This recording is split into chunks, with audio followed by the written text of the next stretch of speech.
जय माता दी दोस्तों, मैं संध्या तिवारी प्रयागराज फैमिली में आप सभी का स्वागत करती हूँ। दोस्तों, आज की वीडियो में हम जानेंगे भाद्रपद मास की पूर्णिमा तिथि पर लगने वाले ग्रहण के विषय में।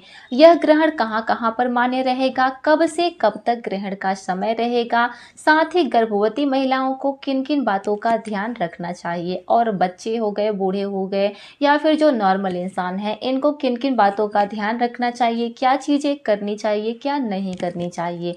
तो तमाम महत्वपूर्ण बातें आज की इस वीडियो में हम जानेंगे, तो बने रहिए हमारे साथ अंत तक। अगर आपको वीडियो पसंद आता है तो वीडियो को लाइक करिए, शेयर करिए। चैनल पर पहली बार आए हैं तो चैनल को सब्सक्राइब जरूर करिएगा। दोस्तों, ये जो भाद्रपद मास की पूर्णिमा है, इस पे चंद्र ग्रहण लगने जा रहा है। इसके 15 दिन बाद सूर्य ग्रहण लगेगा। तो जो ये 15 दिन के अंतराल पर ग्रहण लगता है, यह काफी उपद्रवकारी होता है। जैसे कि मनुष्य हो गया, जानवर, पशु पक्षी, ये सबके जीवन को प्रभावित करते हैं। जैसे तमाम प्रकार की प्राकृतिक आपदाएं आती हैं। ग्रहण के कुछ दिन पहले, ग्रहण के दौरान और ग्रहण के कुछ दिन बाद तक इसका असर देखने को मिलता है। दोस्तों, 7 सितंबर भादो पूर्णिमा दिन रविवार के दिन चंद्र ग्रहण लगने जा रहा है, जिसकी शुरुआत होगी रात्रि 9:57 से, जिसकी समाप्ति होगी रात्रि 1:27 पर। तो आपको बता दें, यह ग्रहण जो है वो पूरे भारत में मान्य होगा, हर जगह दिखेगा। जहां जहां पर रात्रि का समय रहेगा वहां वहां पर यह मान्य रहेगा। तो ग्रहण के, जैसे चंद्र ग्रहण के 9 घंटे पहले ही सूतक काल चालू हो जाता है और सूर्य ग्रहण के लगभग 12 घंटे पहले सूतक काल चालू होता है। तो दिन के 1 बजे के लगभग सूतक काल चालू हो जाएगा। उसके पहले ही जैसे कि मंदिरों के पर्दे बंद कर देते हैं, हम पूजा पाठ नहीं करते हैं। अपने घर में भी जो जो चीज़ें खाने पीने की सामग्री है, जैसे कि दूध दही हो गया, जिसको हम फेंक नहीं सकते, घी, जो भी राशन का सामान है, उस पे चाहे तो आप तुलसी का पत्ता रख दें या फिर जो कुसा घास होती है उसको भी डाल सकते हैं। साथ ही सूतक काल शुरू होने से पहले ही अपने घर का जो मेन गेट होता है, उसके जो चौखट होती है, चौखट पे गाय के गोबर से एक लकीर खींच दें। इससे क्या होता है, जो भी ग्रहण के दौरान नेगेटिव शक्तियां होती हैं, नकारात्मक प्रभाव, वो हमारे घर में प्रवेश नहीं कर पाती हैं। तो सूतक काल शुरू होने से पहले ये सभी चीजें जरूर कर देनी चाहिए। दोस्तों, सबसे ज्यादा ध्यान देने की जरूरत पड़ती है ग्रहण के दौरान जो है गर्भवती महिलाओं को। गर्भवती महिलाओं को विशेष ध्यान देने की जरूरत पड़ती है, नहीं तो इसका नकारात्मक प्रभाव गर्भस्थ शिशु पर पड़ता है।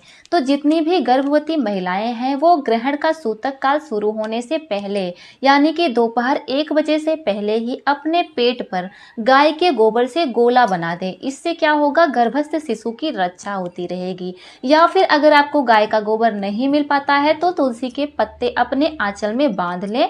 इससे भी ग्रहण का प्रभाव गर्भस्थ शिशु पर नहीं पड़ता है। और ग्रहण के दौरान जितनी भी गर्भवती महिलाएं हैं, ग्रहण के शुरू होने से पहले ही अपना खा पी लें। कोशिश यही करें कि कुछ खाए नहीं, बाकी अगर बहुत प्यास लगती है तो आप पानी पी सकती हैं, लेकिन ग्रहण के दौरान गर्भवती महिलाओं को कुछ खाना नहीं चाहिए और ना ही सोना चाहिए, ना ही कुछ काटना पीटना चाहिए। अगर आपके घर में कोई काम करने वाला है तो आप सूतक काल से ही यह सब चीज़ें बंद कर दें। जैसे कि सब्जी काटना हुआ, नेल्स काटना है, कुछ भी चीज़ें काटनी है, ये सब चीज़ें आप ना करें। और ग्रहण के दौरान तो जरूर ही बरकाएं, कुछ काटना नहीं चाहिए, सोना नहीं चाहिए। आप बस बैठ के भगवान का जो भी आपको नाम मतलब मंत्र याद हो, मंत्र उच्चारण करना चाहिए।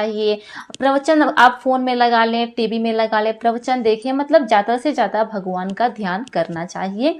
अगर आपसे बैठा नहीं जा रहा है तो आप लेट भी सकती हैं, लेकिन आंख बंद करके बिल्कुल भी ना लेटें, ना ही हाथ पैर को मोड़ना चाहिए, सीधा ही लेटना चाहिए, नहीं तो फिर बैठे ही रहना चाहिए। ग्रहण के दौरान ज़्यादा से ज़्यादा ध्यान देने की ज़रूरत गर्भवती महिलाओं को ही होती है। बाकी जो बच्चे हैं, बूढ़े हैं या बीमार हैं, वो अगर चाहें तो फिर सो सकते हैं। खाने पीने का काम तो ग्रहण शुरू होने से पहले ही कर लेना चाहिए। बाकी अगर सोना चाहे तो वो सो सकते हैं। बाकी जो नॉर्मल इंसान हैं, उनको ग्रहण के दौरान कुछ खाना पीना नहीं चाहिए और ना ही सोना चाहिए, क्योंकि भगवान संकट में होते हैं। तो हमें ज़्यादा से ज़्यादा मंत्रों का, जब भगवान का ध्यान करना चाहिए, उनके मोक्ष के लिए प्रार्थना करनी चाहिए।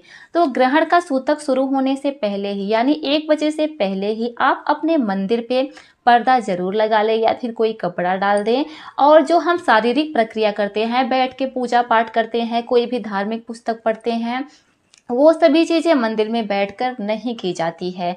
आप वैसे पढ़ सकते हैं, मंत्रों का जाप कर सकते हैं, लेकिन पूजा पाठ सूतक शुरू होने के बाद नहीं करना चाहिए।